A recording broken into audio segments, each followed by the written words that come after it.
One of the challenges that you'll see in business today is that we used to, 15 years ago, you came in for the Monday morning sales meeting, the sales manager sat around, knew everybody was, acknowledged the peak performers, acknowledged the changes, some of the best practices, found out where the challenges were, went around the bend and found out where people were, not just what are your numbers, what are the underlying behaviors that are necessary to get that done.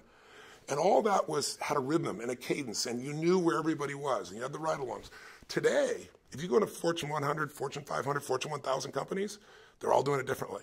And because it changed, when all of a sudden they did all that re-engineering back in the late 90s, all this real estate was available, technology was going to make it virtual, we were going to just go rent space in hotel rooms because they're only meeting once a week anyway. And what happened is you got a generation now of sales managers that don't have any connection to those things that maximize, and they got by with it.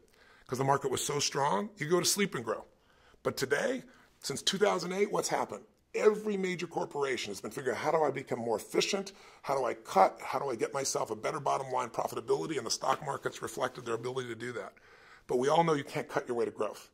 And while we're tightening in China and we're tightening in Europe and there's tightening in the US, in that kind of market, our focus here at Cloud Coaching International is what do we do immediately to hit top line revenue? And we're able to do it consistently. And so that's why Mark decided to become our partner and bring us in here to the top clients that are available at Salesforce.